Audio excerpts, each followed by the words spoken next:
Et bienvenue sur les antennes de Bâti Radio, Radio Territoria. Nous sommes ravis de vous faire vivre depuis le début cette 5e date du Reno Tour dans le cadre du Forum Reno Days qui aura lieu les 7 et 8 octobre prochains. Ce sera à Paris, porte de Versailles. Aujourd'hui, nous sommes à la Sucrière. D'ailleurs, nous remercions l'ensemble du personnel qui nous accueille aujourd'hui. Bâtiment réhabilité, devenu un lieu de vie, de culture et de l'innovation au cœur d'un quartier lui-même emblématique, Lyon Confluence. C'est le moment justement de conclure cette journée qui a été bien riche de 4 tables rondes. Et je suis ravi d'accueillir Sophia Popov. Bonjour. Bonjour. Vous êtes adjointe au maire, déléguée au logement et au renouvellement urbain, ainsi qu'à l'hébergement d'urgence. Merci de gentiment répondre à nos questions. Comment rénover efficacement à Lyon, où j'ai vu que 50% des logements étaient issus du domaine patrimonial? Comment est-ce qu'on fait pour prendre cette question vraiment en charge? C'est une très bonne question. C'est une question qu'on se pose évidemment. Effectivement, Lyon, on a la chance d'avoir une ville qui est très belle et dont justement aussi le développement qui est visible en fait physiquement dans le territoire nous a permis d'avoir une reconnaissance mondiale, inscription au patrimoine de l'humanité, et donc on a tout un tas de secteurs qui sont protégés par des règles patrimoniales et ces règles sont appliquées évidemment par nos amis les architectes des bâtiments de France. Donc déjà se dire que c'est un motif de fierté, parce que par exemple, il y a certains quartiers dans Lyon, notamment je pense à la Presqu'île, où on a des niveaux de densité de population qui sont extrêmement importants, et moi pour habiter dans ces quartiers-là, je suis persuadée que c'est le caractère patrimonial, c'est la beauté des lieux qui nous permet de supporter ce niveau d'intensité des espaces publics, ce niveau d'intensité de la vie, ce niveau de bruit, et donc c'est un élément très important. En même temps, c'est contraignant. Et en même temps, ça crée des contraintes.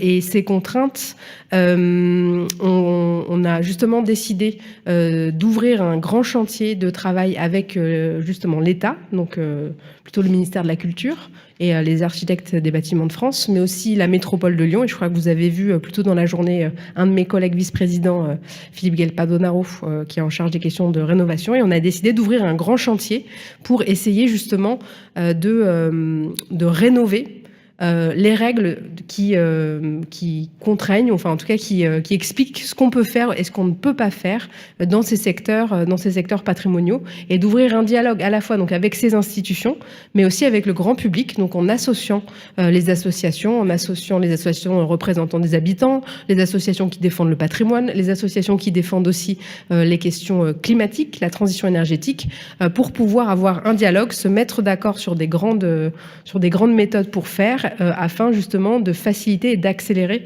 la transition de ces quartiers patrimoniaux. Parce que pour vous prendre un exemple très concret, dans le Vieux-Lyon, qui est donc le quartier le plus protégé de Lyon au niveau patrimonial, aujourd'hui, si on veut transformer un commerce en logement, il faut créer des places de parking, sachant que le Vieux-Lyon est un quartier qui est quasiment 100% piéton.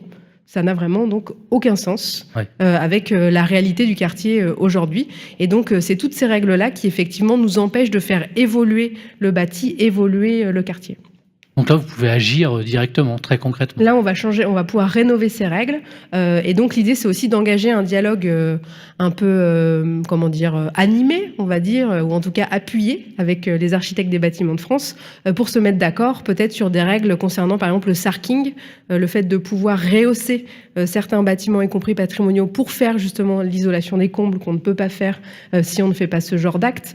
On a aussi eu un dialogue fructueux sur la question de la pose d'enduits correcteurs thermiques, puisque dans le bâti ancien de Lyon, c'est beaucoup des bâtiments soit en pierre, soit en pisé, qui sont souvent recouverts d'enduits à la chaux. Et on a retrouvé et on a aussi amélioré des techniques anciennes justement de pose d'enduits correcteurs thermiques. Donc c'est de la chaux augmentée de matière qui permet d'avoir pas un effet isolant à 100%, mais en tout cas au moins une correction thermique, par exemple comme le chanvre. Et donc là, on a eu un dialogue parce que la règle actuelle du PLU nous disait qu'on ne pouvait pas poser des enduits de plus de 3 cm. Sauf qu'en fait, en dessous de 5 à 7 cm d'enduit correcteur thermique, les enduits servent à rien. Déjà que leur effet est quand même pas comparable à une isolation par l'extérieur.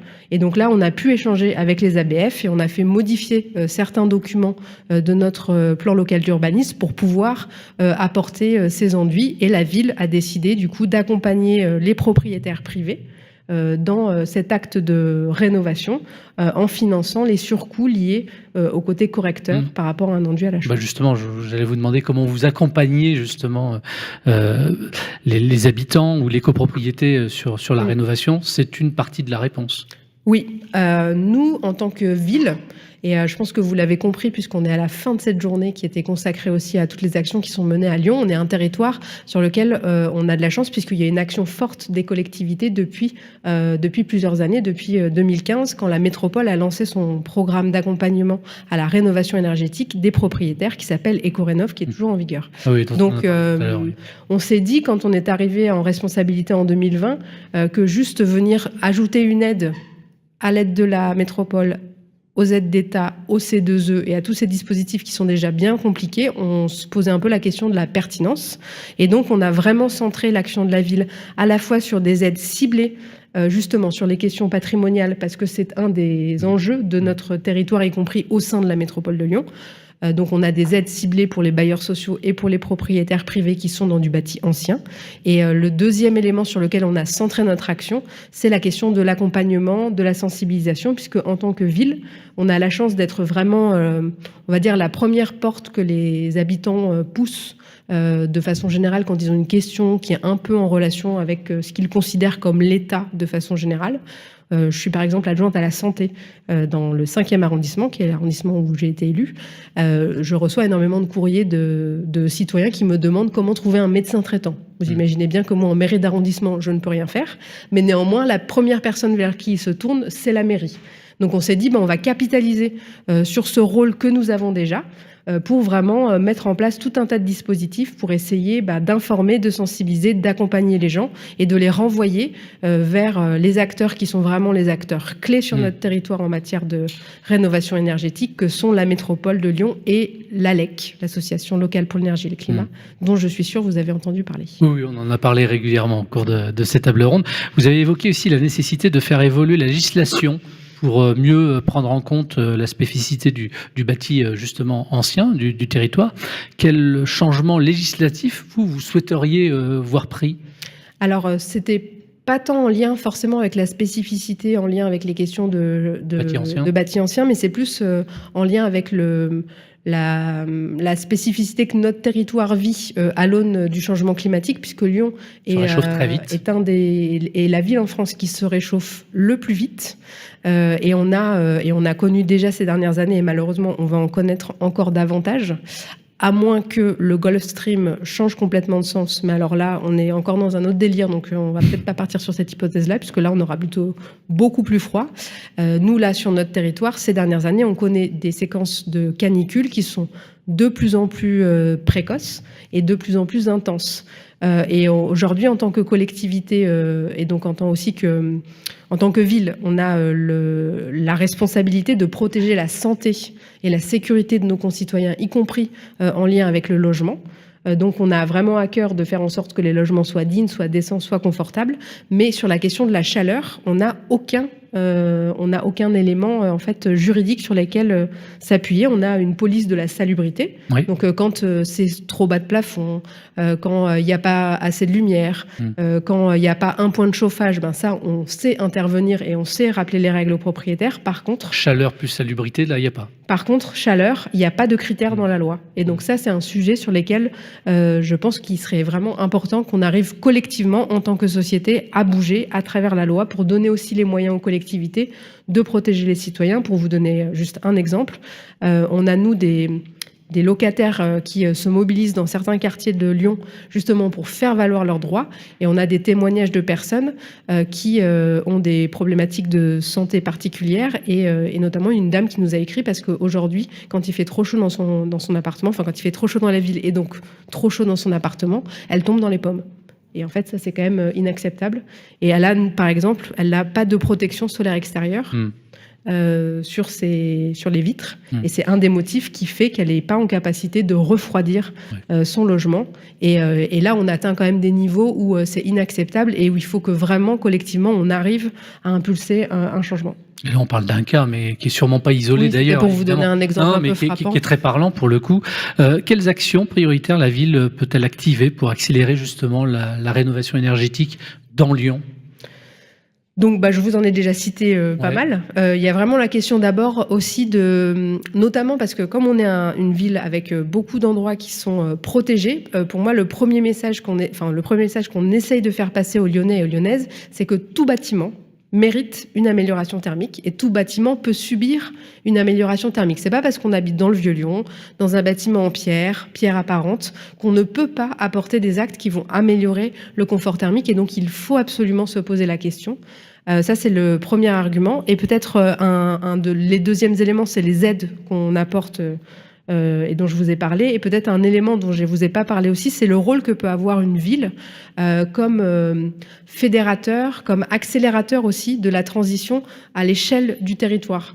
Quand le maire de Lyon dit « je veux faire une conférence sur la question de la rénovation énergétique et je souhaite qu'il y ait les universités, l'État, la métropole, les entreprises, les citoyens », et bien en fait les gens répondent à l'appel. Et c'est ça aussi notre responsabilité en tant que ville, c'est notre responsabilité en tant que politique que de fédérer les énergies. Et c'est exactement ce qu'on a fait sur le thème de la transition et sur le thème de l'impact carbone de notre territoire en créant une grande agora qui rassemble l'ensemble des parties prenantes de notre ville. Il y a plus de 200 membres maintenant de l'Agora Lyon 2030 qui nous permet de cheminer ensemble vers la neutralité carbone. Alors on s'est fixé l'objectif de neutralité carbone en 2030. C'est un objectif ambitieux. Peut-être qu'il ne sera pas réalisé exactement au 1er janvier 2030, mais en tout cas on se donne une direction, une perspective commune pour y arriver. Sophia Popov, merci. J'avais promis de vous libérer à 19h, il est 19h02, vous voulez pas trop? C'était 19h30, mais... Ah écoutez, jusqu'à 19h30, bienvenue. Mais après, je veux très bien continuer les échanges avec notamment les personnes en salle autour d'un verre, avec plaisir. Oui, il sera évidemment partagé. Tiens, peut-être une dernière question. Pourquoi c'est important, ce type d'événement, Rénotour, qui viennent s'installer comme ça dans les territoires, et notamment à Lyon? Pourquoi c'est important pour vous, ce type d'événement, et d'y participer? C'est très important parce que je vous ai parlé de beaucoup d'acteurs institutionnels, mais en vérité, la transition écologique, la transition énergétique, l'amélioration de nos bâtiments, en fait, nous, en tant que collectivité, en tant que pouvoir public, on ne les fait pas tout seul. On a besoin d'avoir des entreprises qui s'engagent, des professionnels qui permettent du coup d'accompagner justement tous les Lyonnais et les Lyonnaises dans leur acte de rénovation énergétique. Et donc, c'est la raison pour laquelle je pense que c'est très important qu'on puisse avoir aussi ce genre de temps. Je sais que vous aviez aussi un temps d'échange, notamment sur la question de la formation des professionnels. Pour moi, la rénovation énergétique, c'est vraiment un défi qui est collectif et donc il va falloir qu'on arrive à saisir en tant que société de façon collective. On va avoir besoin de tout le monde et on va avoir besoin de beaucoup de professionnels et on sait déjà on remarque qu'il en manque. Nous, dans certains de nos chantiers, on a du mal à recruter des entreprises, à recruter des personnes. Donc je pense que c'est vraiment très important aussi que la filière se structure pour pouvoir répondre aux attentes d'aujourd'hui et aux attentes de demain en matière de rénovation énergétique. Et c'est pour répondre à ces attentes que nous organisons aussi ce type d'événement. Un grand merci, Sophia Popov, d'avoir répondu à mes questions. Programme disponible en replay sur les antennes de Bâti Radio, Radio Territoria. Même chose pour les tables rondes qui viennent d'avoir lieu. Le Rénotour qui se poursuit. Le prochain rendez-vous, c'est dans un mois, un petit peu moins d'un mois. Ce sera le 15 mai pour être tout à fait précis, au cœur du quartier Darwin à Bordeaux. Écosystème durable déployé sur la rive droite de la Garonne. On vous y retrouvera avec beaucoup de plaisir. Merci de nous avoir suivis et à très vite. Ciao.